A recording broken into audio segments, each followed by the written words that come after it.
Yo, what's going on, everybody? It's your boy Rich, and welcome to the Wins and Losses Show. I'm super duper excited, man. Welcome to the first show, guys. This show right here, man, this show is all about giving you guys knowledge, news, and getting you guys paid, man. And I want to welcome you guys to my host, co-host, Mr. Teacup Lou. Mr. Teacup Lou, if you could come in, talk to the people, man. What's up, bro? How you feeling? What's going on, my brother, man? I'm excited, man. It's our first show, and this show, I think people gonna love it because we're gonna be able to talk about anything that's going on in the world, sports related, entertainment, music, but we're gonna be focusing on gambling, on sports. So we want to give you picks, we want to get you paid, we want you to start making money. And not only that, we're gonna bring people in here that's also gonna help you make money. So I'm excited about this show, man. My name is Lasado Tavares, aka Mr. Teacup, the sports guru, sports genius, man. I got like a history in my head when it comes to sports. So this show is gonna be, man, we're gonna have so much fun, and we're gonna be talking about everything on the show. Man, bro, I'm super excited, man, because I know you are OG, man. I know you are OG. I know you've been into sports since I met you, like waking up straight to ESPN, going to sleep to ESPN. So I know you real deep into sports. For you guys that don't know me, my name is Rich off the net. You guys can follow us both on all social medias. It's Rich off the net, Teacup Lou. You can follow us on all the wins and losses page. That's Instagram, YouTube. Our main streaming platforms is Kick, YouTube. You can find us there daily, giving out news, giving out daily picks, guys. This is something that we've been doing for people close to us, been getting people paid, but we're bringing it to you guys, letting you guys join our community, let you guys get paid with us, man. So I'm super excited, Lou. I know we've been working on this show for a little while. It's finally, get going, guys. You guys are pretty much in like the pre-launch of us launching the show super live, right? So once we hit 10 pre-launch videos, you guys are going to get the full launch of this show. And guys, I want you guys to know something right now. I want you guys to hit the like button, hit the sub button, turn notifications on because you don't want to miss any of those videos. And for you guys that hit that sub button, hit that like button, comment below, guys. We're going to do something special for the first 10 people, right? Comment below, first 10 subs. We're going to give you guys some free picks, man. So let's get right into it, Lou, man. I know you got some topics on your mind. I know it's some stuff you really just... Yeah, I definitely want to talk about the Lakers. We got to talk about the Lakers, man. And I feel sorry for anybody who took the Lakers yesterday, on the money line or on the spread because you figured, hey, man, they're coming back home. The first two games, honestly speaking, they had leads. They should have maybe closed one of those two games out, but they didn't. So I know a lot of people yesterday betted on the Lakers, either money line or spread, because they figured, you know what, they're coming home. You know what I'm saying? They're going to have a little advantage.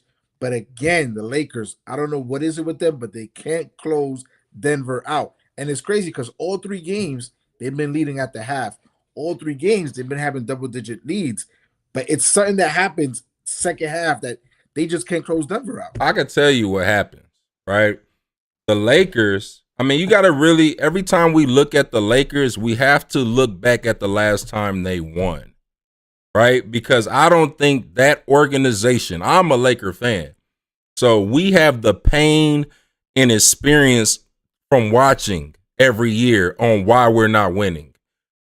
The fans know why we're not winning, but for some reason, Rob, Jenny, they have no clue why we're not winning. But why are you thinking? But what's your reason for them not winning? Because okay, so the number one reason why the Lakers will never win again is because they keep having Anthony Davis, who grew up wanting to be a Kevin Durant type of player, play center.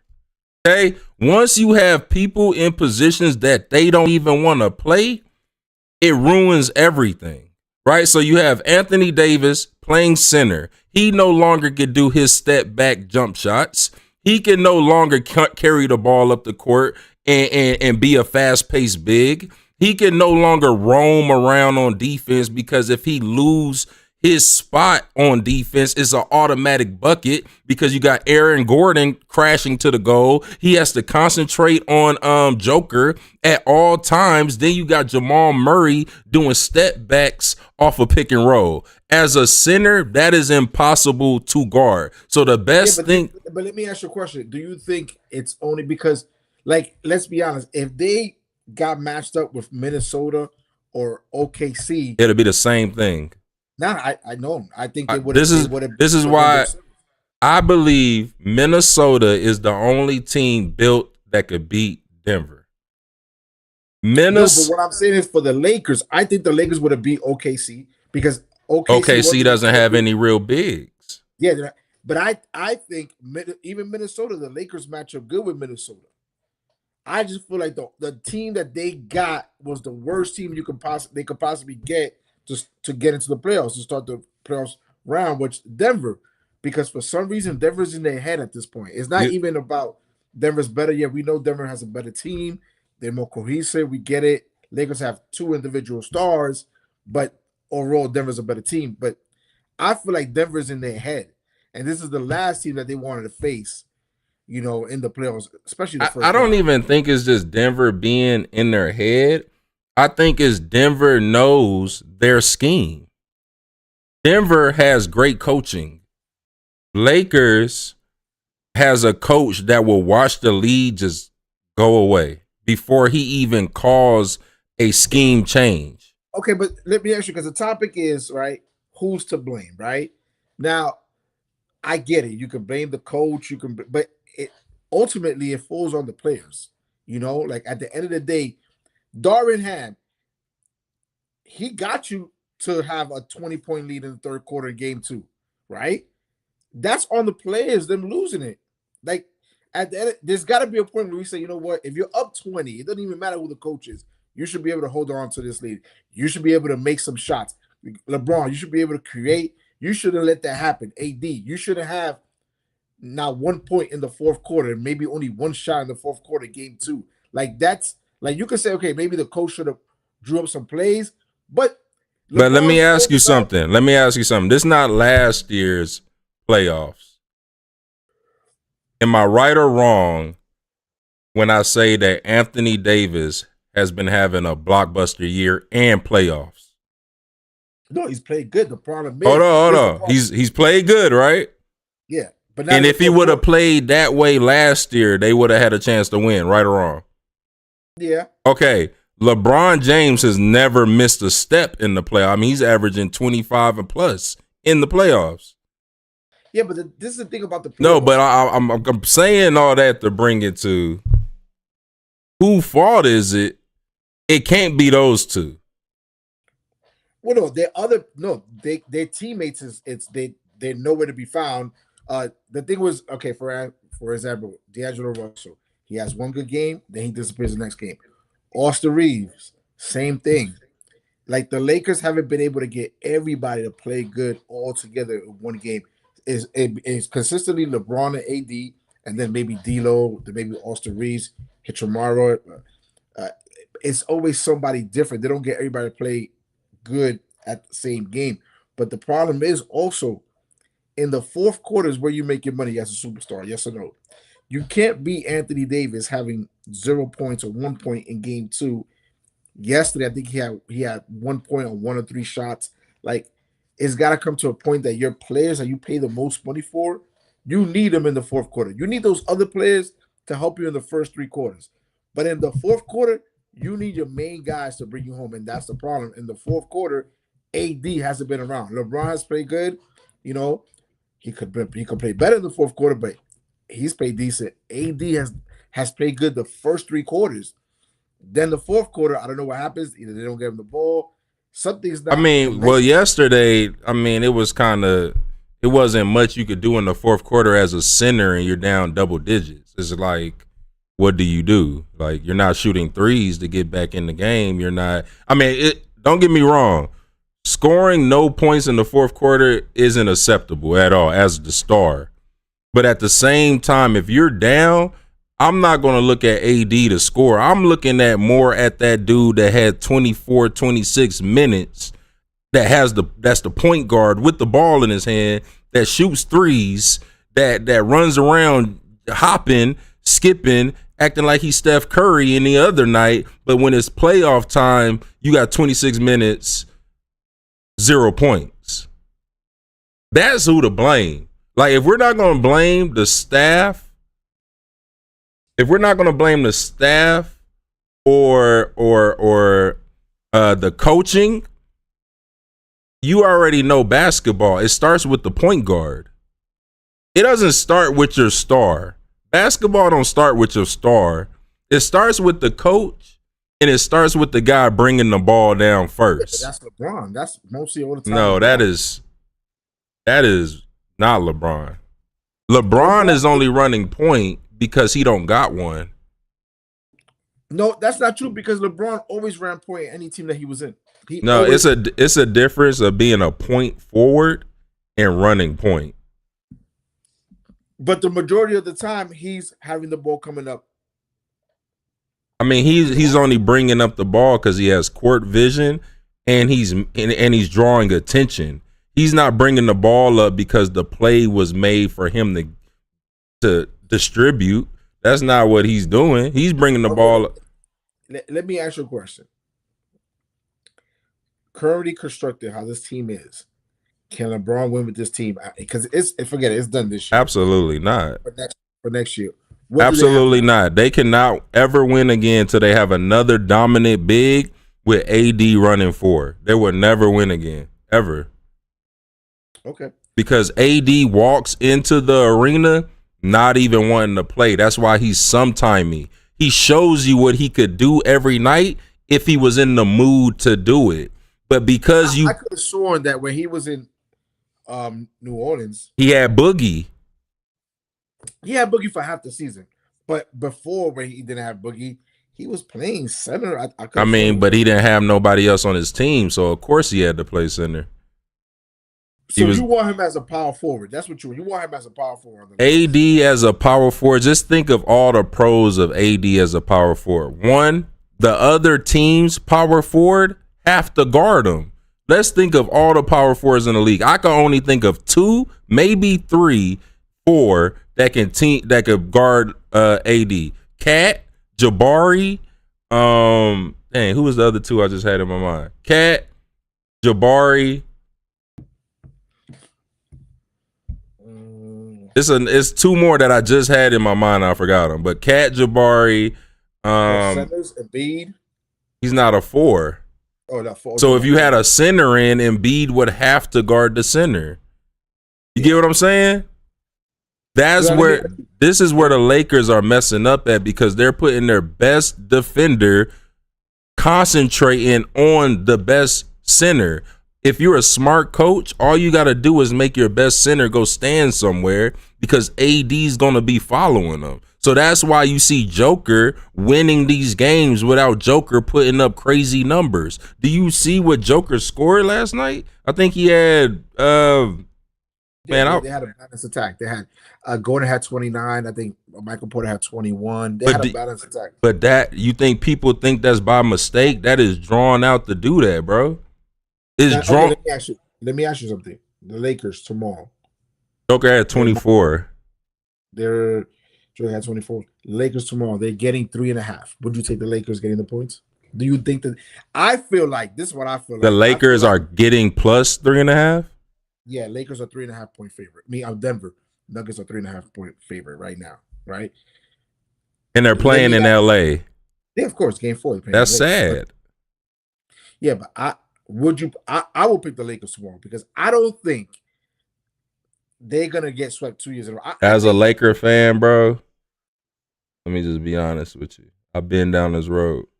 The best thing to do is take the LeBron over and expect a disaster as a team. That's the best play.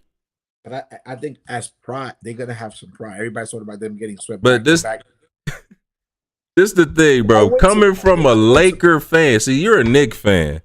I'm a Laker fan. I'd have been heartbreaking all my life. The last thing I would do in this situation is try to be a genie wondering if they gonna get swept again. Because I get it. you get what I'm saying? Because they it. should get swept again. If they don't get swept again, it's just because Denver don't care at that moment. But the truth is, you should get swept again. You get what I'm saying? So I really just honestly feel like if they could find a way to win the next two, because let's be honest, they had double-digit leads both games, and they blew it off bad coaching, bad rotation, no heart, no drive, no care. I'm Hollywood. It just screams it all on the court. I'm rich. I'm paid. I live in LA. No matter if we win or not, I got to play with LeBron at his last end years. I got to be on TV every night. When he leaves, I get to be one of the go-to guys here if I'm still here. So honestly, yeah, I would like a ring, but I'm not stressing if I don't get a ring, right? Every time I watch one of their interviews after the game, it screams, I really don't care. It just screams it. Like, only people who care about winning and losing is LeBron and AD. Everyone else there are just fans from Gold's Gym that happen to get a job. I get it. You get what I'm saying? That's why they can't win. There's no dogs on the court. There's nobody on the court that's going to say, LeBron, get the hell out the way. You remember when Kyle Kuzma pushed LeBron to go play defense? No one's on this court is going to even raise their voice to LeBron. That's a problem. Like when there's no accountability, there's nobody willing to step up. When LeBron comes out, there's no one willing to lead. You got a veteran, D'Angelo Russell. He looks like a rookie at all times. Honestly, bro, I am almost done with basketball. I'm done with the Lakers. I'm ready to retire from watching basketball. I'm sick of seeing LeBron getting sold out. It's embarrassing to the Laker nation. All I know is, and I'm going to say this before we go to the next topic, my GOAT would not be down 0-3, 2 playoff series in a row to the same team back-to-back years. And we know who my GOAT is, Michael Jeffrey Jordan. So with that being said, because this guy is your GOAT, my GOAT, Michael Jeffrey Jordan, would not be getting swept back-to-back. That's a subject we ain't even ever trying to talk about here. Feel me? Like, just letting you know. My GOAT, the real GOAT, would never be swept like that. Yeah, you got it. Not with a team like that. He would at least figure out to win one game. You got it. All right, what we on next? Man, yesterday was a monster day for all the future of the NFL, where I'll be spending a lot of my time watching because I won't be watching NBA after this year. Caleb Williams, number one. That was amazing. I mean, I'm iffy about him. I'm not gonna lie, but whatever, they had to take him because you don't want to just, God forbid, he turns out to be the next Patrick Mahomes. You have to take him. So let's just talk about the top five, okay? We got Caleb Williams, number one. But we don't got to talk about the Chargers. They took offensive lineman, whatever. We got to talk about the three quarterbacks. Really, Marvin Harrison. No, but I want to talk about the Chargers too. It might be a Charger fan on here. This is top five because Joe Alt is nice. No, but I mean, it's a safe pick. It's not okay. So let's start with Caleb. Okay, a lot of controversy around Caleb. Did you have Caleb going number one? Yeah, I had him going number one. You have to make that choice. You can't he's been number one. He's been projected number one since his 2 years ago, right? So his last year, Oklahoma, and then he went to USC. So he's been projected when he comes out to be the number one. So yeah, now do I think you got to understand when it comes to these quarterbacks, a lot of them is hit or miss. If you look at it, besides Stroud, a lot of these quarterbacks that have been picked have not panned out. So you have to pick them. They need a quarterback. Even though I would have kept Justin Fields because I felt like he was progressing. He was showing that he was getting better. But again, you You can't be the GM and pass up on somebody that could be the next Patrick Mahomes. So they had to take him. Cool. Now, the next two, I don't know about. I seen Jaden Daniels play in LSU. Yes, he's put up good numbers, but a lot of the good numbers he's put up was against bad teams. That is true. So, huh? That is true. And the thing is, what people don't understand, a lot of sports fans don't even understand because I'm big on college.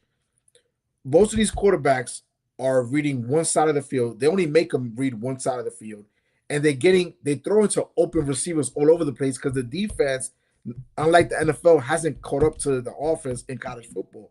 So if you notice college football, that's why these teams be scoring 57 points, 67 points, because there's wide open receivers all over the place because these defenses isn't up to par to the offense. So you got to take that into effect. You got to take that into effect, like when you're judging these quarterbacks, because a lot of times, bro, me and you, if we had the arm, can throw to these open receivers. They're running open all over the field in college football, right? So these numbers, you got to kind of look at them, and they kind of skewed because anybody that can pass the ball is going to get yards, touchdowns in college football. Because if it was like that, then all these quarterbacks that were throwing crazy in college football, why when they get to the NFL, they can't do the same? Why a lot of them are bust? Because you got to read the whole field. It's just not one part of the field that you're reading, and the guy's always open because the DB isn't as good or isn't as developed as the wide receiver. So this is why I say Jaden Daniels, Drake May, they might be good, but I lean to them being more average than being good. Do I think they're going to be as good as CJ Stroud? No, I don't think so. I don't see it. You don't think they're going to be as good as CJ Stroud? No, I don't think so. I don't even think they're going to come close to him, honestly. Especially Drake May. I've seen him play against decent defenses, and he wasn't able to do anything. So win or loss, Caleb Williams for the Bears organization is. I'm gonna have to say win because they had to pick him. So win. That's that. I mean, Caleb Williams. They not only. I wasn't a Caleb Williams fan at first. Like I knew he balled out. I don't like his attitude. I didn't like his attitude, but the more that I realized where he's going, I love the confidence. Like he is confident. I didn't like the attitude. You know, this guy coming from Cali. You know, you coming from USC. You kind of acting real bougie.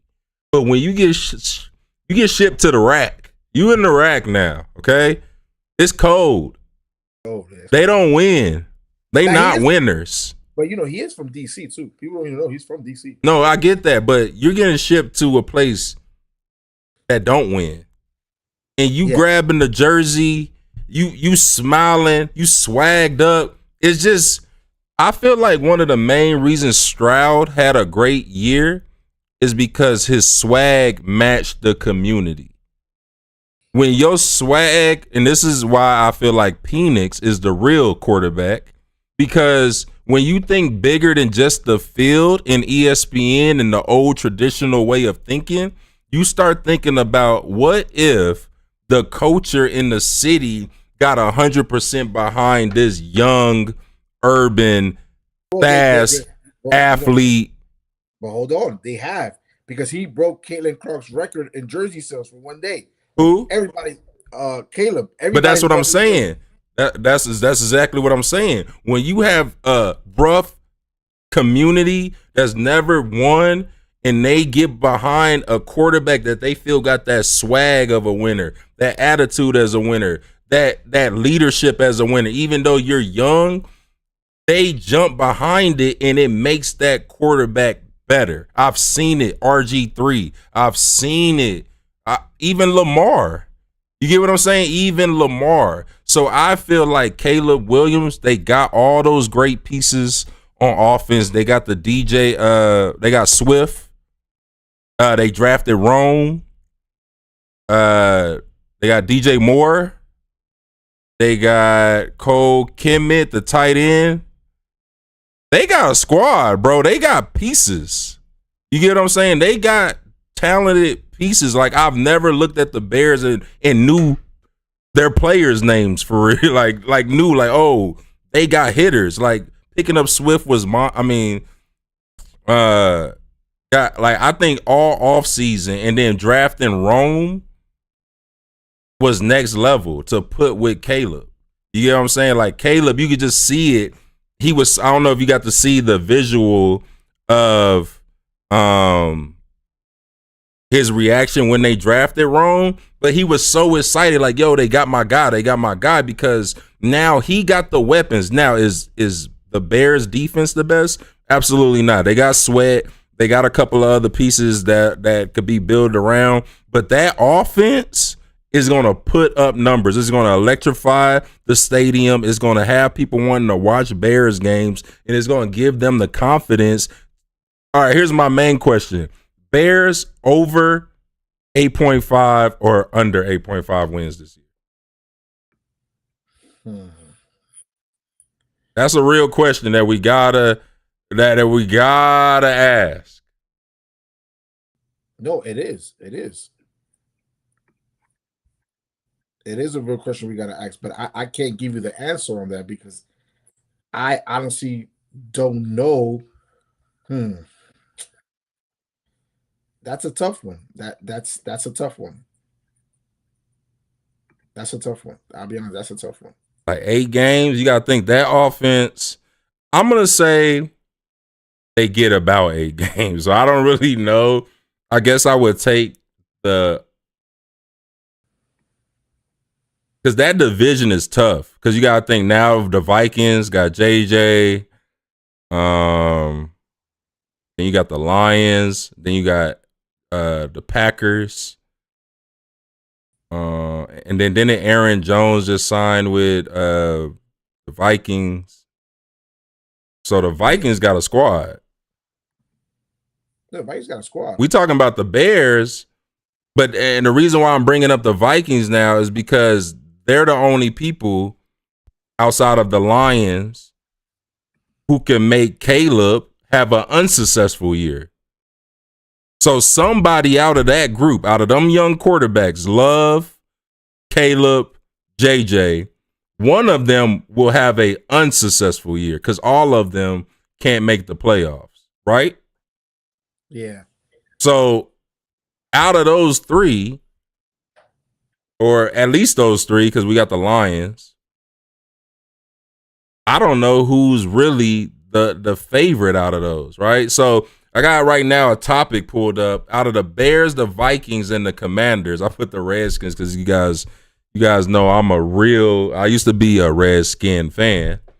I don't know what the Commanders is.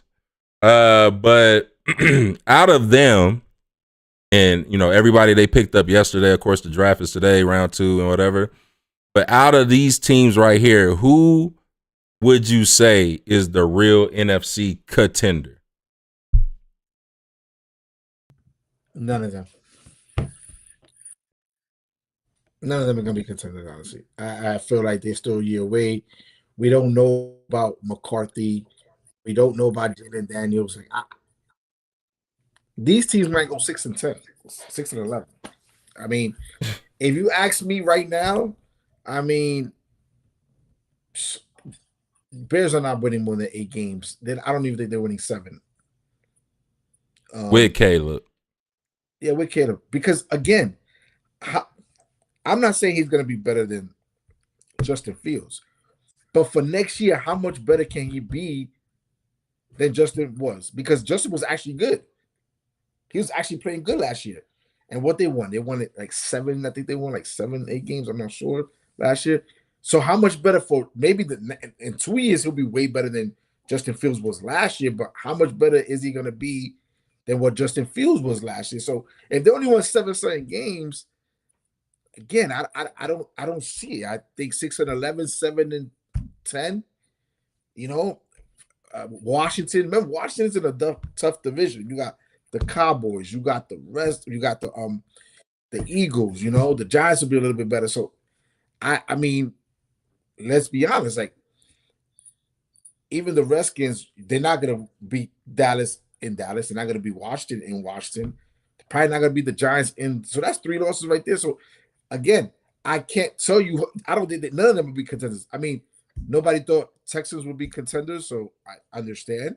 So that is a possibility. I mean, the Commanders got firepower, bro. They got, every time I see them on the schedule, I'm like, man, they just missing like some leadership, a quarterback, a couple pieces on defense. They could compete with the Cowboys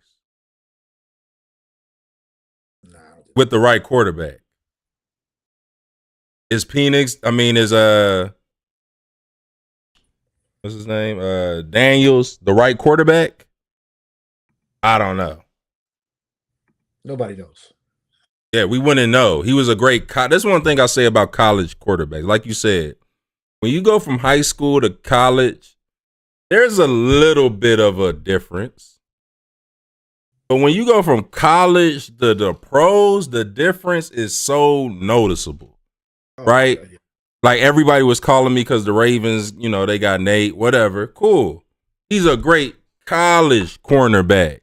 But you put him against the best receivers in the world, I mean, we don't know if he gonna get cooked every play or not.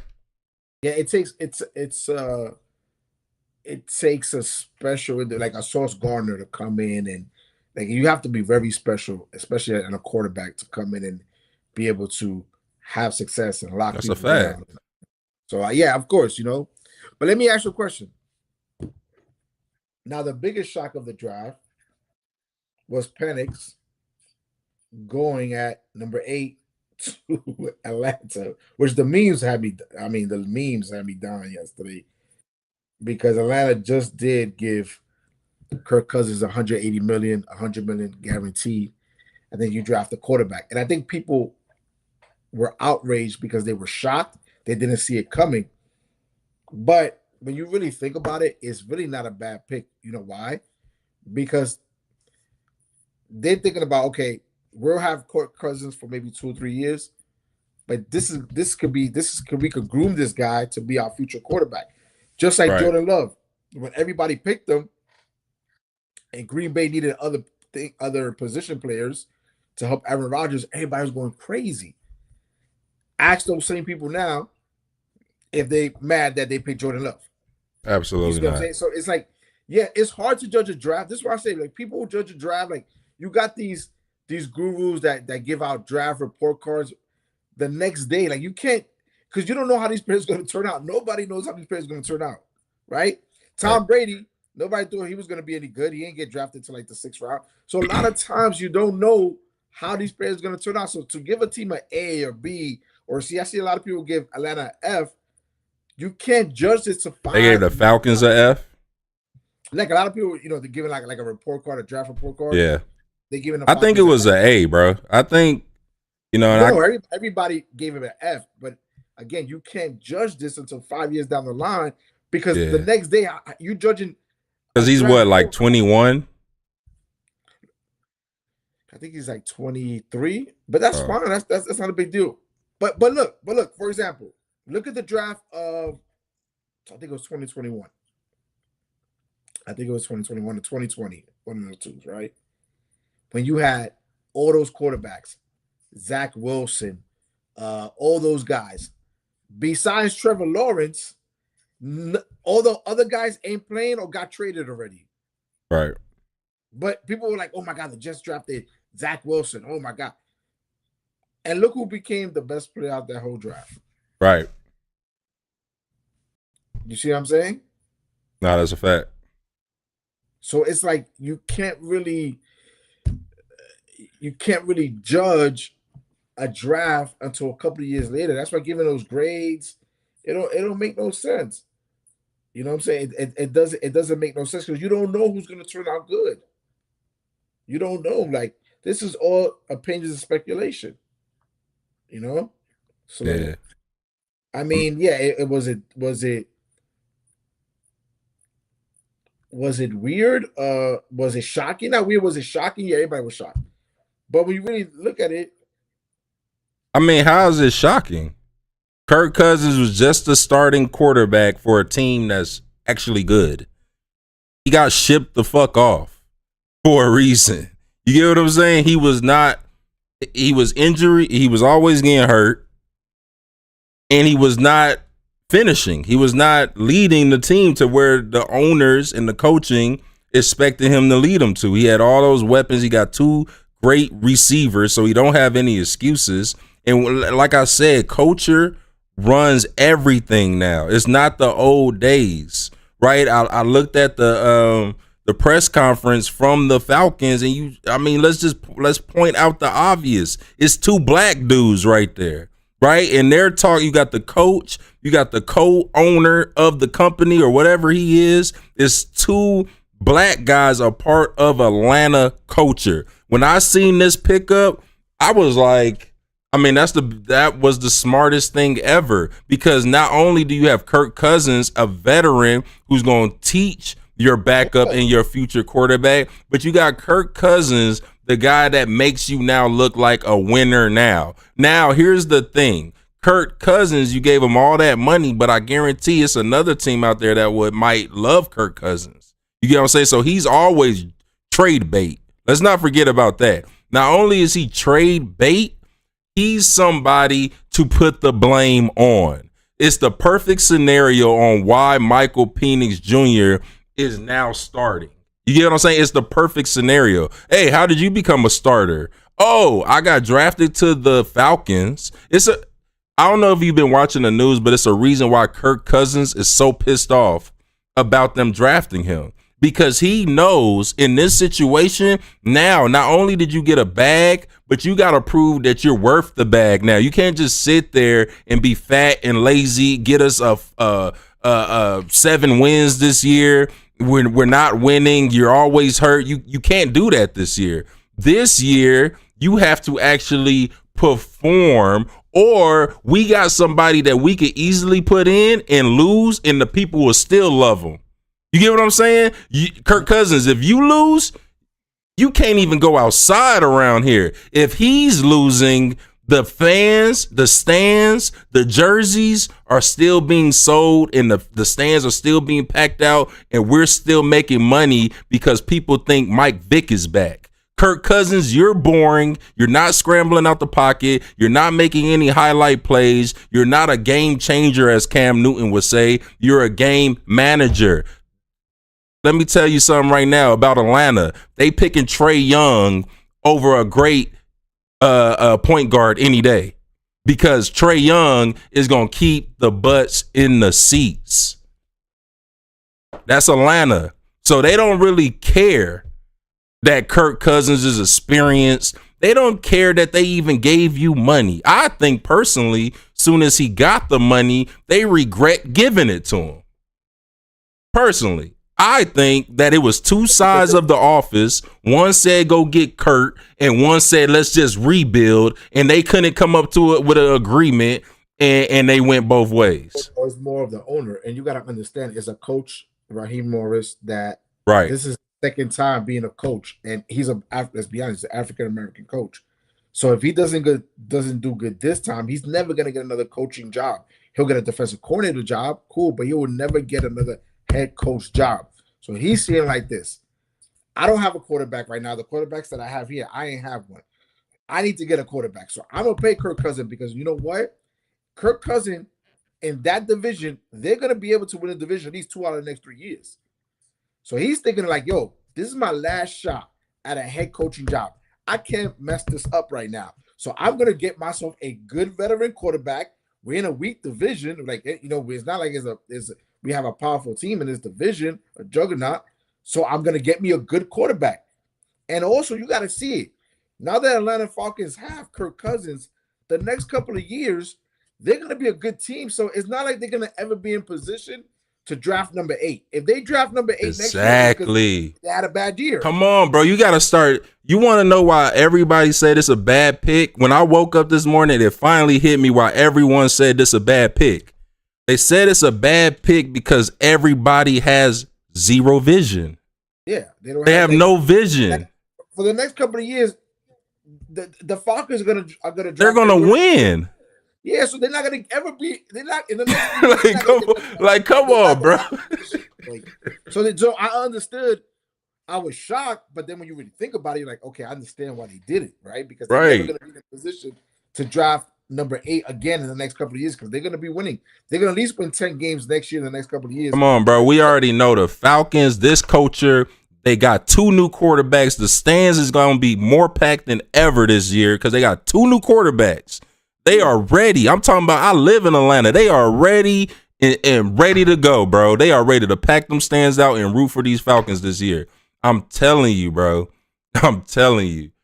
It would be the perfect move. I don't wish hurt or anything on somebody, but if people think this was a dumb move and they think there is no opportunity for some bullshit to happen in the office, especially now that it's news that Kirk Cousins already went off, he's already upset, he's already on at ease, his management is mad. Because that news is there now, it's going to forever be lingering. So anytime there's attitude problem, huddle problems, player problems, people don't like him, he don't like people, it's going to all come back to this moment of Penix getting drafted, and it's going to make even more sense why Penix is the starter in Atlanta. Michael Vick, point part 2. Let's go. Let's move on with some other players in the draft. Again, the Vikings got J.J. McCarthy. Everybody, I like that move. Again, he don't got to do much. He hasn't done much in Michigan. It was really a running offense. But I'm saying he don't got to do much now. Yeah, I mean, again, you know, let's see.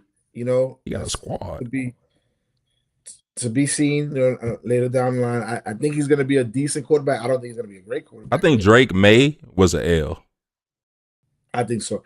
I also think drafting Bo Nix number 12 was an L for Denver. I mean, again, yeah, that was terrible.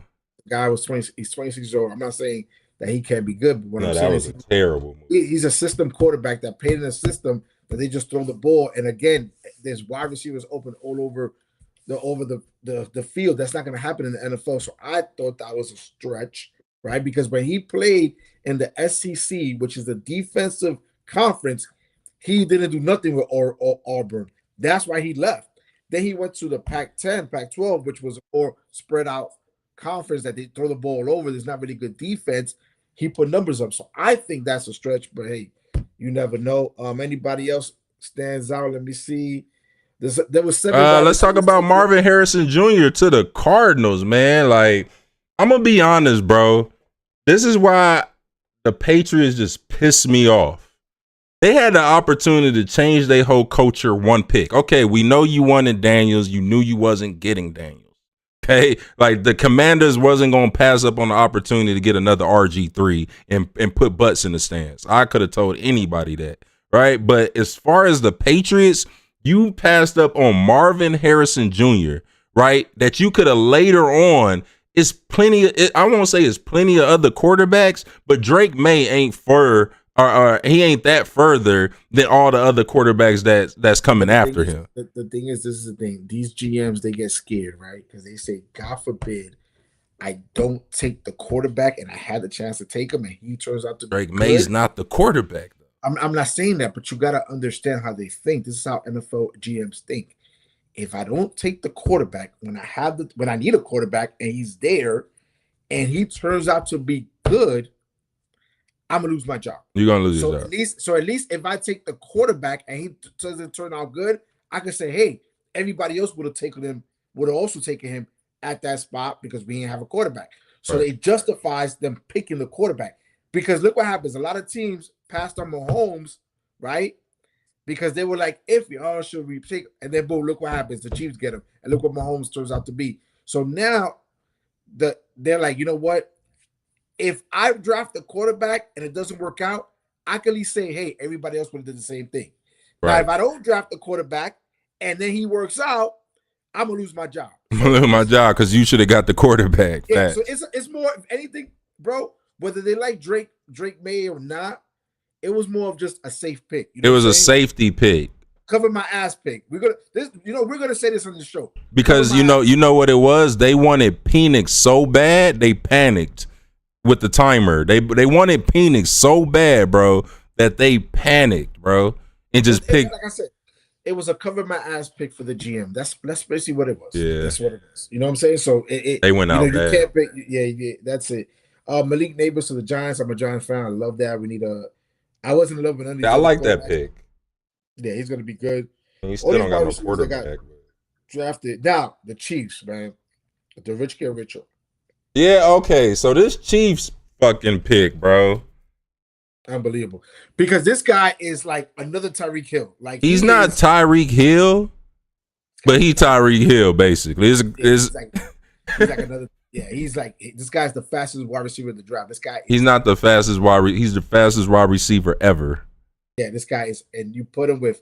Now the thing is too, we don't know what's gonna happen with Rice because of the stuff with the accident. So we don't know, right? That's unfortunate. But he'll probably end up playing. Maybe get suspended a couple of days, but he'll end up games. But he'll end up playing. But for me, this was a no-brainer. This definitely I like that pick so much because he gonna get skirty. He gonna get skirty in that West Coast offense. Them zigzag routes in and outs. He gonna be gone, bro. They kind of got a similar offense to the offense he already was. Yeah, and he's and one thing about Mahomes, he's gonna be working with him in the offseason. They're gonna get that timing, that chemistry. All right, but let's get into this, man. So on the Wins and Losses show, guys, as you guys know, we talk about news, we talk about topics, we talk about highlights, but this is our first episode. We'll get into the highlights later. Make sure you guys sub, make sure you guys hit that like button, make sure you guys turn the notifications on. The first 10 people to hit the sub, drop a comment below. We're gonna do something special for you guys, give you guys some free picks. But speaking of picks, man, let's kind of squirt over to there, guys, because I know a lot of you guys are gonna That's what we do. Pick. Yeah, that's what we do, man. We bet, right? So I know a lot of you guys are gonna be here and you're here because of betting. So let's get right into it, guys. We have a few games on the board. We mainly just gonna be talking NBA and MLB for a while, unless we get some guests on that, like hockey or something like that. But I know Lou's a big NBA, MLB guy. I'm a big MLB football guy. So we definitely a powerful combination for you guys to get paid, right? So we got Bucks, Pacers. The Bucks. That game is about to start in like half an hour, I think. Yeah, it's about to start in 30 minutes. So we got 30. We got the Pacers as a 6.5 favorite. How do you feel? Who do you got on this game? I like the Pacers. I like the Pacers first half, and I like the Pacers for the game. I think it's the first playoff game in Indiana in it's been some years, and they're gonna be fired up. They came back 1-1 back home, so now they got the home court advantage. I think it's gonna be, especially without Giannis, that he's not gonna play. It was cool what Damian Lillard did the first game, but look what he had to do for them to win. I don't see him doing. I mean, I see him having a good game, but again, he can't do it by himself. So I see a Indiana Pacers big win today. I feel like the crowd's gonna be into it again. They're going crazy over there. They love that team. Tyrese Haliburton was talking about it. Like he was talking about, we're gonna come back home. So I feel like Tyrese Haliburton is going to be too much in the Indiana Pacers with their bench. The enthusiasm of the crowds that give them the energy. I love the Pacers at 6.5. I think it's at 6.5 right now. G, if you want to just double check, but I think right now, it's at 6.5 right now. I'll take them. And what's the first half? What's the first half? First half. I'm not looking at the line right now. It should be like 3. Yeah, it'll be like 3.5, 3. Yeah, 3.5. Yeah, I would say. I'm more confident in the first half more than probably the whole game spread. No, I think they're gonna win by like 12 to 14 to 15 points. They're gonna win because the Pacers in the last 19 games, they're 14 of 19 first half money line. So I would love to take Pacers spread because the money line is minus 192. That's not worth it.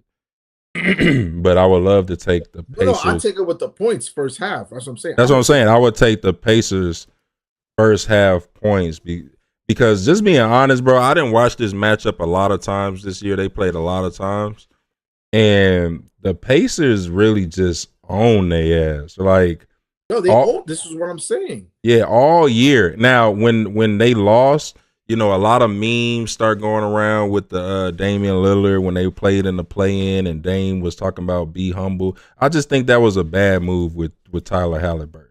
I just think you don't talk shit to the Halliburton, right? I just don't think it's a good move. A lot of people forgot Indiana was the hottest team this year in basketball. They fell off for a while after the injury, but against the spread last 10, they're 6-4. Against the spread, the Bucks last 10, they're 3-7. So just being honest, the Bucks are a terrible team on the road against the spread. They're a terrible team on the road. Money line also. And then you're playing a team that's the best team at home against the spread, the best team at home money line. So it's like, are you stupid or is you dumb? You take the Pacers. It's kind of like it's kind of like common sense. Now, as far as the -7 Pacers, yeah, I would take the money. I would take the spread first half, call it a day. Or I would just take the first half spread and call it a day. All right, moving on. We got Clippers, Mavericks. We got the Mavericks as a 4.5 favorite against the Clippers. Me personally, the over is at 213. I feel like this is a game that the Clippers must have. The Clippers against the spread, the last 10 games are 7-3. They're giving the Clippers 5 points basically. I think that's a lot of points. I think Dallas is going to win the game though, but I think it's going to be a close game. But I would take the Clippers. I'm leaning to the Clippers with the points. I think that's a lot of points, especially if Leonard's playing. I feel like, again, I think the Mavs are going to win a close game, 2-point game, 3-point game, but I do think Clippers will cover that game. Yeah, me too. All right, moving on. We have the Timberwolves and the Suns. We have the Suns as a 5-point favorite. Me and you, we actually went to a Suns game. We got to see them up close and personal. How embarrassing they are. Back to the Clippers. It was terrible. It was probably the biggest waste of money for the person who bought us the tickets. I'm glad we didn't have to buy them. I'm glad we didn't have to buy them because, man, this team right here is just. I would take the T-Wolves with the points. I mean, until the Suns show me something different, the Suns could easily come out and win by 15. But again, until they gotta show me that, because until that, I'm gonna have to take the points with Minnesota. Because you know what thing? Defense travels. Right. Like if you're a bad defensive team, when you go on the road, it hurts you more, right? Yeah, right. It shows up. But if you play good defense, it travels with you from home to the road. So I would take the 5.5. I think it's at 5.5, might be 6 right now. I definitely would take that. I would definitely take the points. And again, if the Suns blow them out, fine. But they gotta show me. They gotta show me that they worth me taking. Right now, I can't take them. Yeah, honestly, I think the Suns win, but they don't cover. So I'm taking Timberwolves plus money. Plus the points. Timberwolves away is the number one team away. So I just think giving them 5 points is a no-brainer to run with them. You get what I'm saying? Last 10 games, the Suns versus Timberwolves, the Suns have won 7 of the last 3, but they only covered 2 of those 10.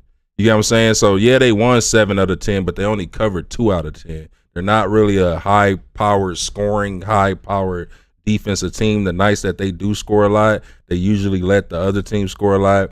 Yeah, they can cover, but like I said, they've only covered twice. against Minnesota in the last 10. So I'm gonna just keep running with the trend. Let me see. There's nothing else, any other value that I could really see from this. So I would even run Minnesota plus money line plus 194, the better team. Yeah, I wouldn't mind laying that, but just to be even more safer, I'll take +5 minus 106 with the Timberwolves. So what else we got? We got let's go to hold up, we got and then we got baseball. We got some hockey games though. You want to go over some hockey? You could definitely talk about some hockey. I just not really super familiar with all the hockey teams, so I'm not going to even try to dive super deep into it. But today, we're going to do 2 at a time on baseball. Okay. All right, so today we got A's, Orioles, Dodgers, Toronto. For the Orioles, we got Ross Stripling and Corbin Burns. And then for the Dodgers, we have Gavin Stone and Chris Bassett. Me personally, I'm going to lay, not only am I laying the first half spread with the Orioles, but I'm also doing minus another point on the Orioles. I think this is a blowout game. Yeah, the Orioles, had a rough little start, but they're waking up. Their bats are waking up. They're 8-2 in the last 10. They're 7-3 on the over against the A's last 10 times that they play them. So pretty much every time they play the A's, they whoop their ass. The last 3 times they played them, it was 12-1, 7-2, 9-4. Every time they play the A's is pretty much a beat down. Ross Stripling is 0 for 5. He hasn't won a game yet, and I don't plan on him being a winner today. His last 5 games pitching, he did 5 innings, 5 hits. 5 innings, 6 hits. 6 innings, 11 hits. 7 innings, 8 hits. 5 innings, 7 hits. You know what that means? He gets hit the fuck up, pretty much. Excuse my language, but he can't avoid a hit. What we want to say. Huh? No, I'm saying, so any kids watching, excuse my language, but this guy right here is getting hit. Like he's getting hit, okay? So I wouldn't put any of my money betting that he wouldn't get hit. Not only am I going to do the Orioles -2, I'm also going to do over on Ross Stripling's hits. It's most likely going to be 5.5 or so, or it might be a little bit higher. It might be 6. But whatever it is, because the Orioles bats are waking up and they've been in the swing of things, they knocking shit. They hitting. They got a talented squad. They had a talented squad last year. They just was slow to pick it up this year, so a lot of people counted them out. But I think this is the perfect time for the A's to be the A's and the Orioles to be the Orioles. The last 10 for the A's, they're 3-7 against everybody, right? They pretty much got swept by New York. Or no, they split with New York. And they got swept by Cleveland, and then St. Louis beat their ass too, right? The Orioles, in the meanwhile, are headed on the up and up and up. I'd rather take the team headed up than the team falling from the skyscraper. So give me the Orioles on that one. As far as the Dodgers, this is pretty much a game I don't really love. But the Dodgers against Toronto last 10 are 7-3. The last time that Chris Bassett actually pitched against the Dodgers, it was a high-scoring game, so I might lean towards the over. It was 8-7. The Dodgers came out on top. Chris Bassett gave up 4 hits, 2 runs in 5 innings, so that's not too bad. But Chris Bassett, Gavin Stone going against each other, I do expect runs to happen. Both of these guys give up runs. If I had to lean anybody and take anybody, I like neither. I would just take the over or pretty much leave it alone. I would lean probably, I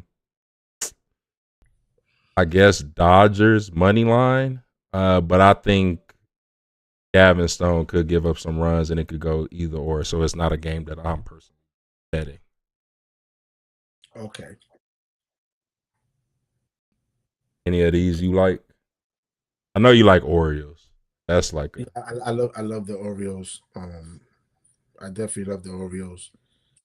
I love the Mets today.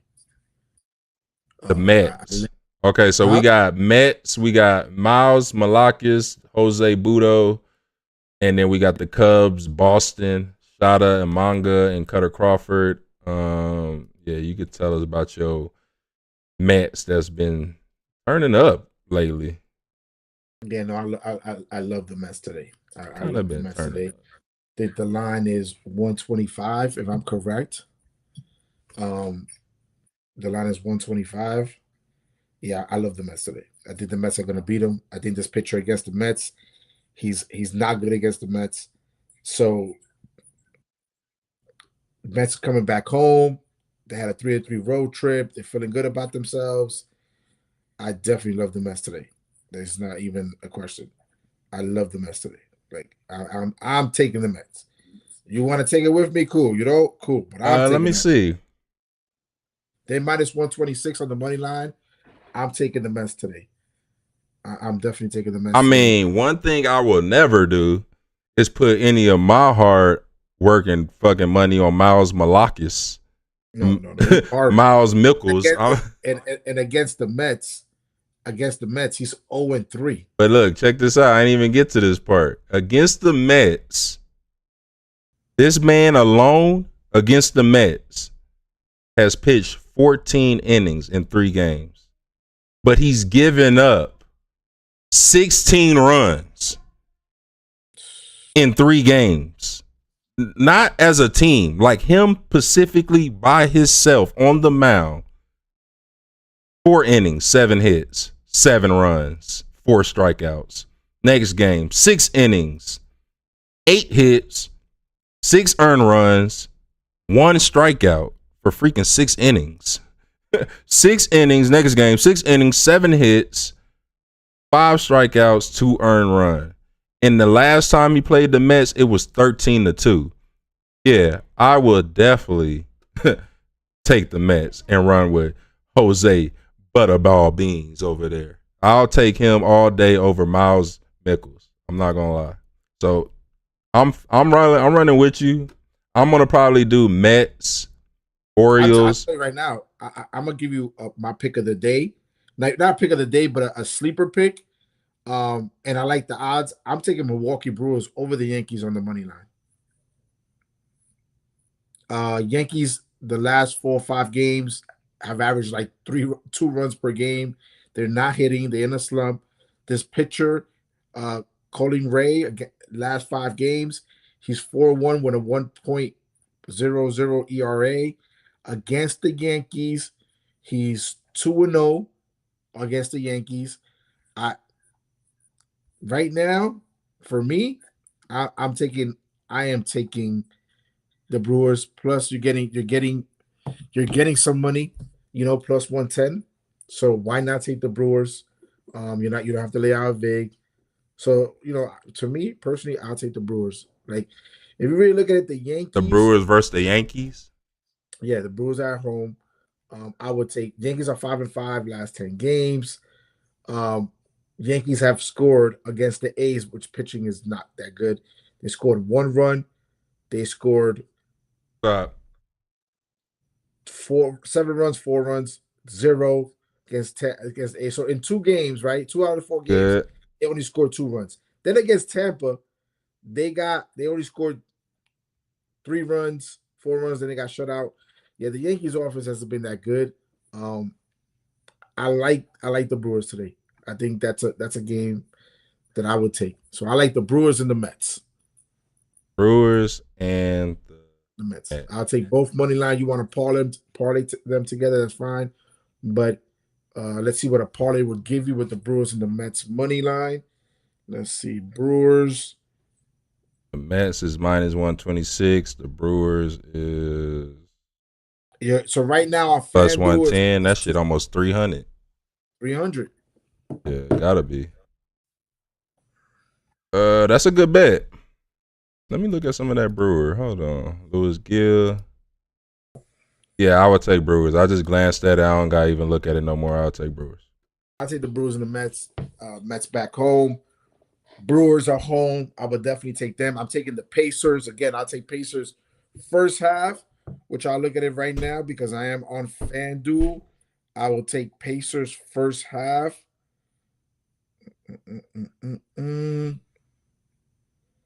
Pacers first half. NBA. Let's see what the Pacers are first half here. 6.5. The line hasn't really moved, so that's a good thing. Half. Okay, 3.5. So lane 115. So basically, what they're telling you is that they expect the Pacers. So you got to always look at the VIX, guys. When you're betting, when you're gambling, look at the You VIX. said Pacers, what? Minus 3.5. VIG is 115, right? So they're basically saying that, and if you take the Bucks, is minus 105. So they basically telling you that the people are on the Pacers, and they expect the So you Pacers. taking Pacers plus 1.5? No, plus 3.5 first half. Huh? Pacers plus plus 3.5 first half. Pacers minus. Pacers are favorite. All right, and who was the other team? You got plus there, but you got to take Pacers minus 3.5. Yes. All right. You said Brewers? Brewers and Mets. Mets are minus 126. Brewers are plus 110. Now you could parlay them. You could take all three in a parlay, or you could just take me. What I would do, I would take the Mets and Brewers in a parlay, and I would take the Pacers straight up minus 3.5. Vegas 115. What's the odds on all this together right here? If you put this all together, let me see. For a parlay, you're looking at wow, plus 604. Plus 604. Yeah. Yeah, if you take this parlay, it's plus 604. I like that. A good one. Me personally, I would take Orioles, Pacers first half, Mets, Atlanta, Cleveland over 8.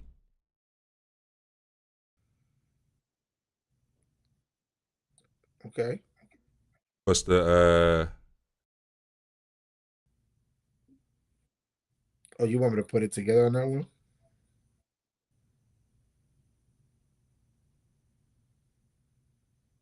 All right, let me save this parlay for later. What's the parlay you want me to look at?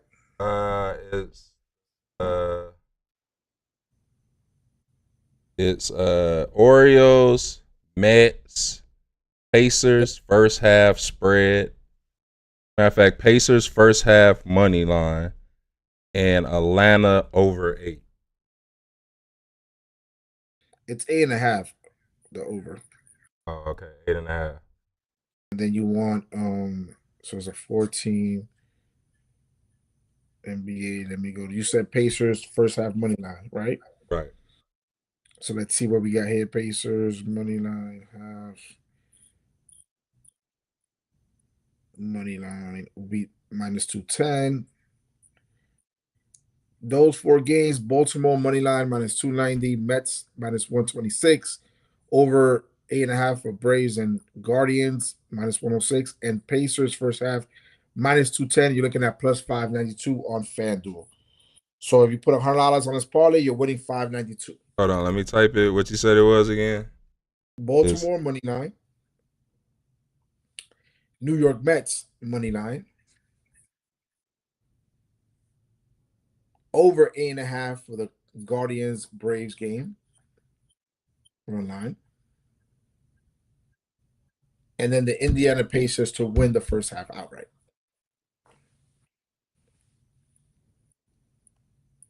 That's how I know they expect. What's the spread on that? Plus what? Plus 210. Nah, it was more than that. The money line on Pacers first half. No, I'm talking about the parlay. Oh, plus 592. I was trying to say. You know, I thought you meant the Pacers one. Plus 592. Yeah, you got 5,912. Gotta take out 92. Picture of that. Yeah, ladies and gentlemen. So that's that parlay. Again, for me, I will parlay the Mets money line and the Brewers money line plus 110, minus 126 for the Mets, and I will take the Pacers minus 3.5 for the first half, for the simple fact, first home game in years in Indiana.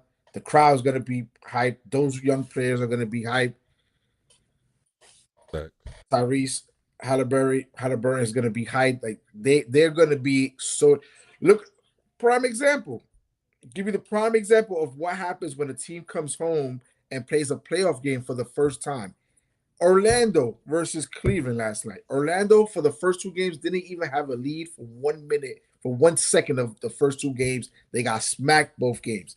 They come home. They haven't been home, and they haven't played a home playoff game in probably 12, 15 years, I want to say. And look, yesterday they were up by 40 at one point. So again, I'm taking that scenario and I'm giving it to you for today's game. And you know, and plus, these are hated rivals. Like, these guys do not like each other from all this shenanigans that happened this year with the Giannis ball that he thought Indiana tried to steal it. They have bad blood. Indiana's always talking shit, pardon my language, to Milwaukee. You know, Halliburton did the Dame time. You know, like, it's a lot. They don't like each other, and it's good because too many of these teams, all these people want to be friends in the NBA. So it's kind of refreshing to see two teams that don't like each other. So you know, Indiana, I'm telling you right now, that place, if you turn on the TV in 6 minutes, the game is going to be on. That place is going to be wild. So me, I'm taking money line. I'm taking Indiana Pacers 6.5 for the game, and I'm taking them 3.5 for the first half. I think they're going to kill Milwaukee. So, yeah, I like that topic though. I like that pick, bro. I'm not even gonna lie. That's a good pick. That's a great pick, man. That's a great pick. I'm about to put up the game right here. That's a great pick. I think Indiana low key blow them out. Like, it's not even worth talking about. To be honest, most people had Indiana winning the series, even if Giannis was playing.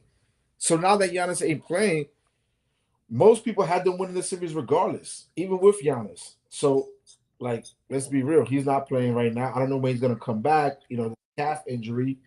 He might come back game 4, they're saying. Not sure, but yeah, I don't know. Where's this game? Is it on ESPN? Where is this game on today? Or is it on TNT? Is it on TNT or ESPN? I think it's on ESPN. I think this game is on ESPN. Yeah, it's on ESPN at 2:30. So I'm taking them. Let's talk about real quick. Let's talk about my Knicks, please. Can you pull up my Knicks? Who? My Knicks and Sixers from last night, where the Sixers basically played. Joel Embiid scored 50 points, had 8 rebounds. But one of the dirtiest games I've seen a player play. Like, Joel Embiid should have got kicked out of that game last night. He deliberately kicked Mitchell Robinson in the groin. Then Mitchell Robinson went up for a layup. He grabbed both of his legs and was part of the reason why he re-sprained his ankle that he had sprained from before. And Mitchell Robinson didn't come back second half of the game. Yes, I get it. Embiid scored 50 points, but he played dirty. And let me tell you something. If this was a regular season game, he would have got a flagrant 2 foul and he would have got ejected out the game. I'm gonna be honest, bro. It's the playoffs. We just got our ass whooped 2 games in a row. We blew it the second game. Yeah, give me a center that come in seeing red. Like, give me the guy that wants to break somebody's nose, hit somebody with an elbow, make the shit rough, not easy, just walking to the finals and not only be dirty, but give me 50. Give me that all day. That's If you fine. calling that dirty, give me that all day. He not only did he whoop your ass and put hands on you, he dropped 50 on you. I mean, just because he dropped 50 doesn't mean what he did wasn't dirty. I'm not saying it's not He'll do dirty. with the other. I'm not saying it's He not played dirty. Let me ask you a question. If I'm on the floor and you're going up for a layup and I grab both of your legs, I'm stopping you from scoring. no, I get it, but let me ask you. If I'm on the ground, what other play do I have to stop you from scoring? No, but the thing is, if I did that to you, you're gonna want to fight because I can really hurt you. Like, Yeah, forget but about I get stopping that. scoring. Forget about that. Did the but- dude get hurt? Yeah, he sprained his ankle. But I'm saying, like, He was able to come back second half. What I'm saying is, I get no, it. it's not good to do a dirty play. I'm not No, that's saying. because at the end of the day, cool.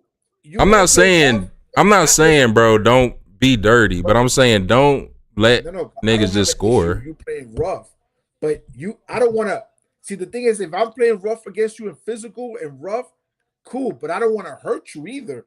I want to play physical with you. You know what I'm saying? Give you some elbows, but I'm not gonna hurt you because, God forbid, I hurt you and you out for 6 or that affects you. What he did was You're gonna get that fine. You're gonna get that fine. It's okay because we got him game 4. We're gonna beat him game 4 and wrap him up. I forgot you a Knicks fan. That's what this is about. He's a Knicks. No, but it doesn't matter if he was a Knicks fan or not. He played dirty. I mean, bro, this the thing. A center, growing up, a center was the dirtiest person on your team. His shoes stunk. Oh, he ate the worst food. His mom, his mom had to take care of the center. Listen, there's a difference between playing hard, physical, and maybe crossing the line, which I understand. So you saying Embiid is a dirty player?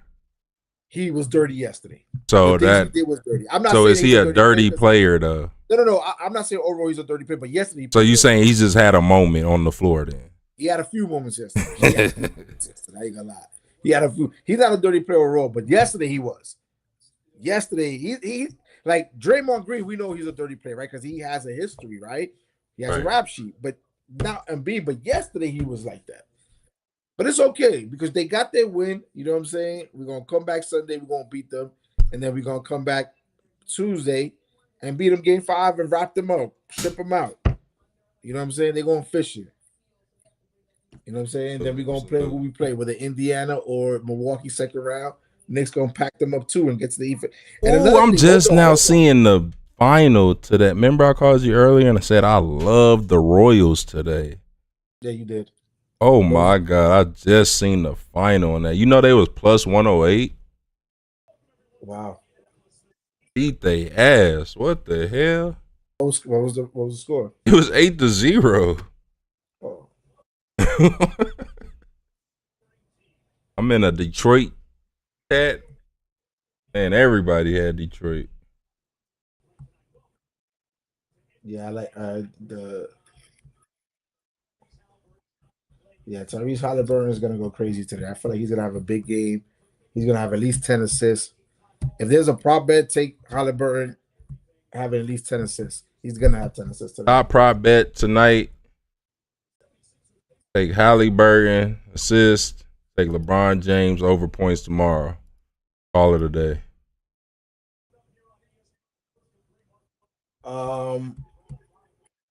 You could throw some Luka in there if you want. Yeah, I would take Luka. Luka double. Probably over 28 or something like that. I would take Luka, honestly. But I really like this game. I think Indiana's gonna kill him. I think Indiana's gonna just offer just the energy, the hype of the crowd. Just from that, I feel like they're gonna blow them out. Like they're gonna be so hyped to be like when I'm gonna Google when was Indiana Pacers' last playoff game at home. That's what I'm gonna Google. On our test, right? Reggie Miller days. No, I'm gonna look at it right now. Hold on. Who else they had since? Hold on. Let me ask my stat news. When was the Oh, Indiana Pacers oh, last playoff game at home? Paul George days. Paul George days. 2014 type shit. No, they're saying 2020, but yeah, but 2020 don't count because it was the COVID year. So I That don't. don't count. Yeah, so It had to be like 2015, 14. yeah, so I think they're gonna come out firing today. They're gonna be hyped. So yeah, I like them today a lot. I like them today a lot. Cool. So we Well, talked that's about pretty the much all I got, y'all. Make sure y'all hit that sub button. Make sure y'all turn notifications on. Top 10 people that leave a comment below. You can just put wins and losses. We're going to make sure you guys get some of our top exclusive picks. Make sure you get free access to our Discord or Telegram, whichever one we launch first. Make sure you guys turn the notifications on. We're going to give out daily picks, daily news. The show is just going to get bigger and better. So you guys are part of the early access club. This is episode 0.1. I'm Rich. Shout out to Lou. Cup, you know what I'm saying? Lasano Tavares, Lou. I got a bunch of names. The sports genius, the sports guru, whatever it is. We'll be here giving you game, giving you knowledge, talking about the topics, man. So get used to us because we'll be here. Shout out to everybody that tuned in. Our first episode, man. If you got that parlay, matter of fact, drop your top pick in the comments, right? What's your top picks? Yeah, we not saying we the experts. We not saying you an expert. Maybe you got a pick that I want to follow. Drop your top picks in the comments. We might even follow it. We'll let you know if we do. Shout out to you guys and holla at you guys. Till next time, Lou, if there's anything else you want to throw in, go ahead, brother. Man, I'll see you guys on the next one. Yeah.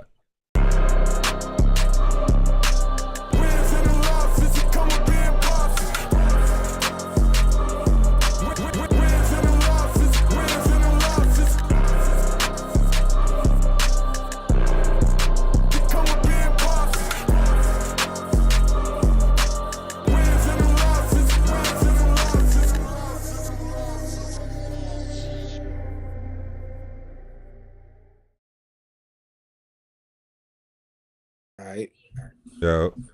Yo, how you like that? How you did? How you think we did? smooth. We did that shit like we did it before. Now we was on Twitch. We was on Twitch, YouTube, and Kick. All at wins and losses. So if you go type in wins and losses on Kick, you'll see it. If you type in wins and losses on YouTube, you'll see it. If you type in wins. Did you have this recorded where we could send it out to certain people? I hope. I mean, because it's on YouTube, it's automatically recording, so it should be there. Okay. You got to give me the password and all that stuff for the YouTube channel. Yeah, I'll send you the clip right now. Yeah, I couldn't see the chat, so I don't even know if there was chatting. I couldn't see that stuff. I seen a couple of people hopped on. I don't know which site they hopped on. They had 2 viewers. Okay, so then, but you can see the chat. I can't see the chat. No, I got to add it. But that's why I said to see the chat, you would have to pull up Twitch, Kick, or YouTube. Or it's like an app that puts them all together. That's what I'm trying to figure out what the app is that puts them all together. Okay. Shit, matter of fact, let me call you in like 30 minutes. All right, bet.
Yes.